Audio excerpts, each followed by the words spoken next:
of Welsh-speaking culture is that once every decade, we get a measurement of how close we are to the end of the world, and how close we are to our culture being wiped from the face of the earth.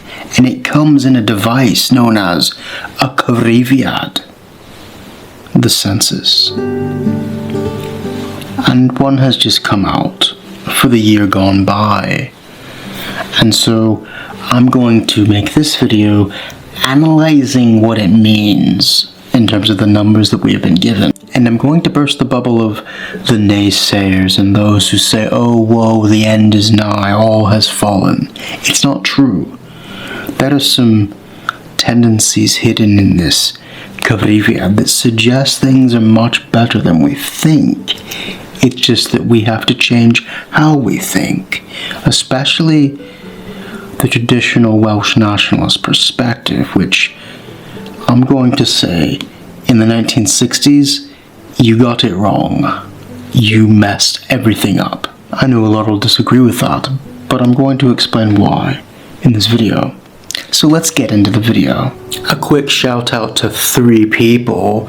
First of all, Lloyd Warburton, who made great statistics during the pandemic and who's also provided some images for this video with the work that he does on statistics. And if you want to buy him a coffee, I'll put a link down below so you can help him out. He did a lot during the pandemic to ensure that Wales wasn't just swallowed into the statistics of England, so that we knew how the pandemic was doing and what people were suffering here in Wales, and I'm sure that helped quite a few people.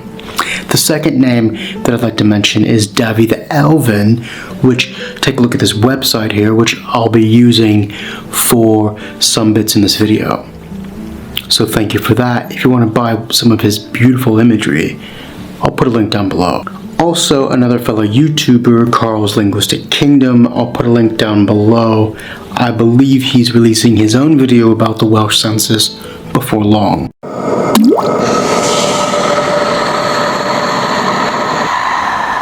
So what were the results generally of the census for Welsh speakers in Wales? In 2011, it had been 19% speaking Welsh. This has decreased to 17.2%. That sounds quite foreboding and ominous, but it's not as bad as you think. We also, total number, have dropped 24,000, 562,000 from 10 years prior to 538,000. And again, it's not as bad as you think, because this is not our all-time low in terms of number or percentage. You can see the total number of speakers here. And as the percentage of Welsh speakers increases or decreases, their numbers are not in direct relation to that, because the total number of people in Wales is changing. For instance, in 1981, which was an all-time low, and this is important for what I'm about to tell you, the population of Wales was only 2.25 million or so. We're well over 3 million now, and that growth has come mainly from non-Welsh speaking people, especially around Cardiff. So to say that we dropped 24,000, that's significant, but the fact that it was only 1%, just over, of the entire population is also significant. But the age groups are not evenly decreased or increased. You have a decrease, a substantial decrease here on the screen of under 15s. But yet you had an increase in the groups from 16 to 49. How is that possible? And you had a decrease in the older generation. If we compare this to 2011, I mean, we're looking at like a 19% decrease in some areas of the same age group that can speak Welsh, and yet you have an increase in people over 16, just over 1% who can, and that does not add up. So what probably happened here is that was the age 10 years ago when you had a wave of people coming up through bilingual education, and the parents assumed that their kids were speaking Welsh. But bilingual education does not always, and in fact usually does not, produce Welsh-speaking kids. It needs to be Welsh medium. And so during the census, this one last, parents were at home with their kids. And they can see directly, no, you can't speak Welsh. And so it wasn't that the number of kids from 3 to 15 decreased who could speak Welsh. It's that the last census was overestimated. And so what we have here is we have a stagnation rather than a growth or a decrease. The change happens actually in the group that's already left school. So you can see here, going up towards 40 years old, that you have an increase of a percentage point. That's significant because a lot of those in their 20s and their early 30s now would have gone through some kind of education, and it kind of matches the number that are going through Welsh medium schools. And there was a period in the 60s and 70s where Welsh identity became more passionate, and I think that it's the children of those kids who were passing it on, and not the baby boomer generation. And speaking of the baby boomer generation, you have the group from just at the end of the Second World War, 1945, to the beginning of the 60s. And this is epic in terms of the large amounts of people being born across the Western world. We had an enormous labor force going up through the 70s and 80s, and they weren't passing it on. That is the generation that most did not pass it on to their children. And so we've had a bubble, moving along as they're aging through the population from that point forward that don't have Welsh. And that on both sides of them, more before them of course, but on both sides of them, more young people with Welsh. But also people are living longer, and so this baby boomer generation is not dying off as quickly. Thankfully, I mean, we don't want people to die, but they were at their peak numerically in the early 80s, and that's why that point was the lowest point for Welsh speakers. And the children of the 60s, their children coming up around the turn of the millennium, we saw a slight increase because they were more passionate about their culture. But going forward, the baby boomer generation are not leaving us as quickly. So the two censuses last has been that ball moving. These people are, 70, 80 years old now, but they're not leaving as quickly as other generations were in the past. So they're having a continued pulling down of the overall percentage who speak Welsh because of the sheer amount of baby boomers that came along in that generation. Gen X, millennials, Gen Z, these generations are simply not as big as the baby boomer generation. We can't underestimate how big of an influence this demographic is. And the younger generation is rising in Welsh very slowly. But where and how? That takes us to geography.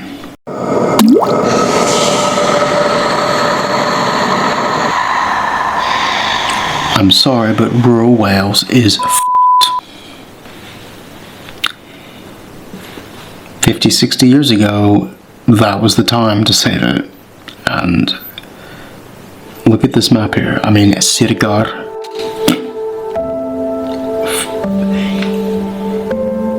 rural Powys, that's gone. And this is second homeowners, holiday lets, entire villages becoming tourist zones, dead communities, empty shells. The traditional view of the Welsh-speaking heartland of the rural mountain, that's over. I'm sorry, that's gone. And you just need to accept that. Because back in the 60s, 50s, you had a divide. Something we must talk about very briefly is that how Welsh language culture has viewed itself in relation to the rest of Wales. So in that period, kind of emerging as the baby boomer generation was going into its teenage years, you had a split, really. You had the social justice kind of civic nationality mentality emerging through figures like Gwynfor Evans and Fred Francis. But you had another group which was more wanting to make the identity around the language and preserve the territorial integrity of Roeg Gymraeg, the Welsh-speaking regions, first, and then concern themselves perhaps with civic identity in all of Wales. And that was mainly Saunders Lewis and Ned Thomas. This was not a left-right split, though the Gwynfor Evans faction was definitely more to the left on most issues. And in my opinion, I'm sorry, but you took the wrong road. You focused on civic nationalism, and you set the Roeg Gymraeg as second in importance. And we just have to live with that choice. It's okay, but that's the choice that you made, Welsh speakers, and we have to live with that. You could not save the Roeg Gymraeg after chasing civic nationalism.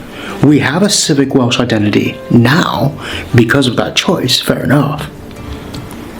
But you couldn't have that and the Roeg Gymraeg. You had to chase the Roeg Gymraeg first, assure that existed, and then do civic identity. But you chose the social justice path, having civic Welsh identity exist first, and then you wanted the Roeg Gymraeg, but that doesn't work, and it is a failure historically on our part, and we have to accept that under Gwynfor Evans and under where Cymdeithas yr Iaith, that group, went in its ideology and ideas, it was the wrong path.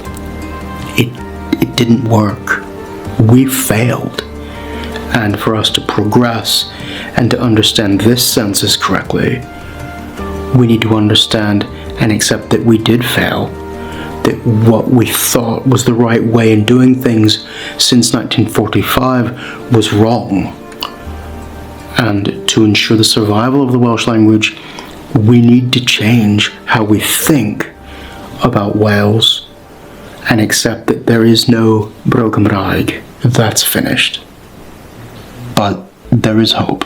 There is very clear hope in that Welsh is becoming an urban language, an inner city language. Because look at this map on the west, you have places like Aberystwyth, Aberteifi, Pwllheli, Caerfyrddin, Atrallwng, whatever the school was built there in Powys, Wrexham, and I can't say it enough, wherever Welsh medium schools are built, the Welsh language grows. Let me say that again and inject something more important into it. Where Welsh medium schools are built, not bilingual, the Welsh language grows. I'll say it again.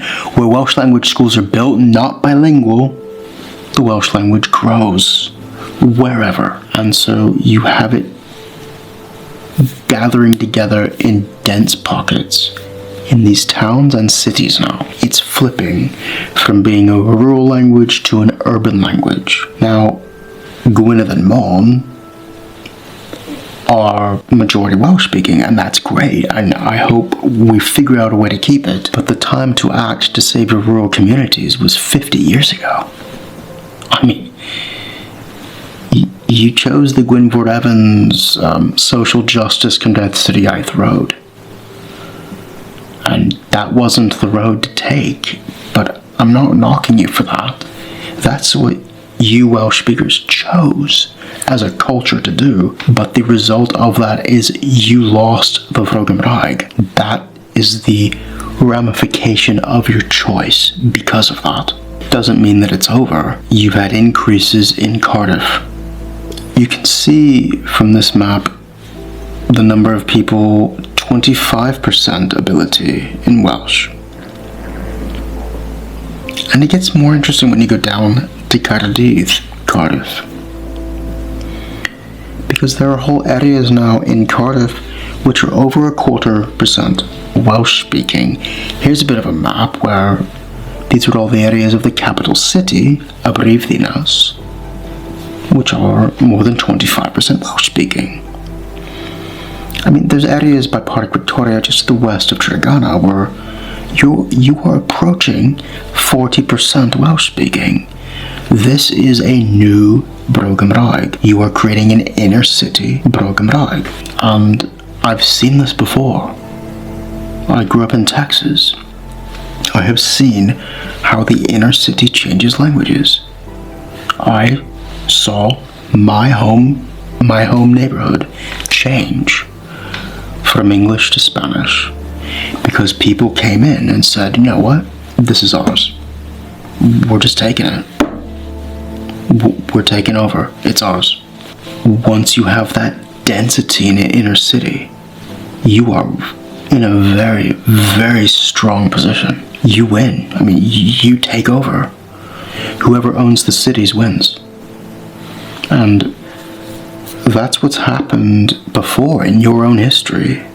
That's how you lost England.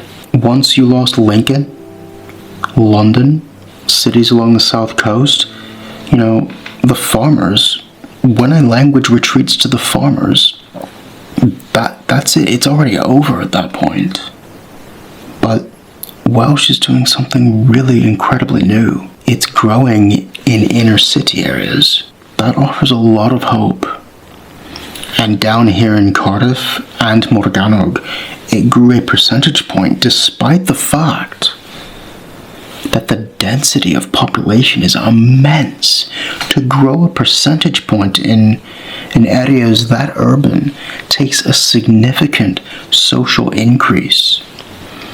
And it is definitely a factor that a lot of the people who are speaking Welsh in Cardiff and Morgannwg up into Rhondda, in some cases, are coming down from Gwynedd and Mon. And my worry is that we don't have enough to sustain that growth, but do keep building Welsh medium schools as often and frequently and everywhere you can, because it works. Now, I just want to mention a brief bit about Welsh devolution.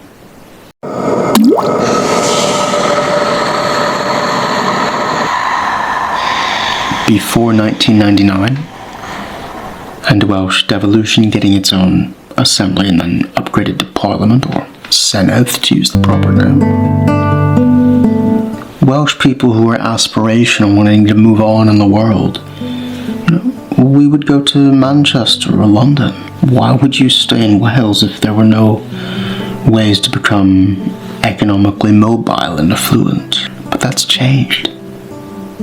That's why people are going to Cardiff. It's like a little dam preventing leakage. And people who speak Welsh are more likely to stay in Wales now than they ever were before if they're economically hopeful and want to advance themselves. The obvious prestige is being put in Cardiff, and that attracts and it keeps people. And devolution has also allowed a greater public use of Welsh, more jobs requiring it. So what we're seeing is the dam has been erected. It's preventing the leakage out of Wales. And we are holding our numbers. We are holding it. They're just moving around to different parts of Wales. Within Wales, we are a nation, and you will see increases in some parts and decreases across the traditional parts. And that's reflecting that we're thinking about ourselves differently. We are becoming an urban country. We don't think in terms of being a farming culture anymore. Yes, that exists, it's always going to exist, but that's not the future of the Welsh language. And I think for a lot of Welsh language activists, that's going to be a very jagged, splintery pill to swallow. The future of our country is not in the traditional Welsh-speaking heartlands. The future of the Welsh language is not in the Bro Gymraeg, but in a Bro Gymraeg newydd, the new Bro Gymraeg, We have to build new ones out of urban environments. That's the future, and I think the census shows that in multitudes, that if we can survive through flipping our understanding of our own demographics, of where the Welsh language is going to survive and grow and flourish in the future, we have a very hopeful future. It is based around education a lot. I mean, you had places in Pwllheli and Felinheli where there's schools up in the northwest, and urban areas like Cardiff and Ysmon, that's holding Welsh speakers. There's growth there because of education. That is the way forward, not romanticism of some kind of Welsh folk memory past.